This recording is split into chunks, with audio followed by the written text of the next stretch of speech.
Shaji N കരുണിൻ്റെ വിയോഗം നമുക്ക് തീരാനഷ്ടം തന്നെയാണ്. ഷാജി എൻ കരുണിനെ അനുശോചിച്ച് സാംസ്കാരിക രാഷ്ട്രീയ കേരളം.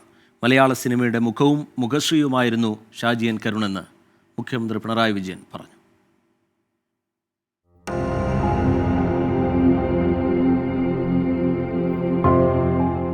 സിനിമയുടെ കലാപരമായ ഉന്നതിക്കും സിനിമാ മേഖലയുടെ പുരോഗതിക്കും വേണ്ടി അവിശ്രമം പ്രവർത്തിച്ച വ്യക്തിയാണ് ഷാജി എൻ കരുണെന്ന് മുഖ്യമന്ത്രി പിണറായി വിജയൻ അനുശോചനക്കുറിപ്പിൽ പറഞ്ഞു.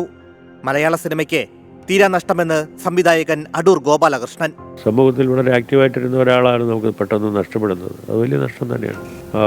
സിനിമ പ്രവർത്തനത്തിനപ്പുറമായിട്ട് ഒരു പൊതുപ്രവർത്തനത്തിലുള്ള രീതിയിൽ അദ്ദേഹം പങ്കാളിയായിട്ടുണ്ട്. മലയാള സിനിമയെ അന്തർദേശീയ തലത്തിൽ അടയാളപ്പെടുത്തിയ കലാകാരനെന്ന് സാംസ്കാരിക മന്ത്രി സജി ചെറിയാൻ.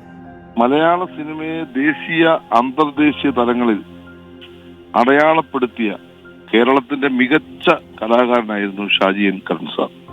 സിനിമയുടെ എല്ലാ മേഖലകളെക്കുറിച്ചും ആഴമേറിയ അറിവുണ്ടായിരുന്ന ജീനിയസ് എന്ന് ചലച്ചിത്ര അക്കാദമി ചെയർമാൻ പ്രേംകുമാർ. സിനിമയുടെ എല്ലാ മേഖലകളെക്കുറിച്ചും ആഴമേറിയ അറിവുണ്ടായിരുന്ന, എല്ലാത്തിനെ കുറിച്ചും കൃത്യമായ ഒരു ധാരണയുണ്ടായിരുന്ന, സിനിമ എന്നതിനെ കുറിച്ച് ഇങ്ങനെ കൃത്യമായി അതിന്റെ എല്ലാ മർമ്മങ്ങളും നന്നായി അറിയുന്ന അങ്ങനെ ഒരു വലിയൊരു പണ്ഡിതൻ, സിനിമാ പണ്ഡിതൻ, സിനിമയുടെ ഏറ്റവും വലിയൊരു ആചാര്യൻ ആണ് നമുക്കിപ്പോ നഷ്ടമായിരിക്കുന്നത്.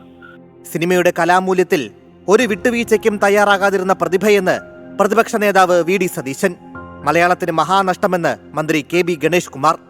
മനുഷ്യന്റെ വേദന സിനിമയിൽ എങ്ങനെ കാണിക്കാൻ കഴിയുമെന്ന് തെളിയിച്ച വ്യക്തിയെന്ന് ശശി തരൂർ MP പറഞ്ഞു. News desk 24.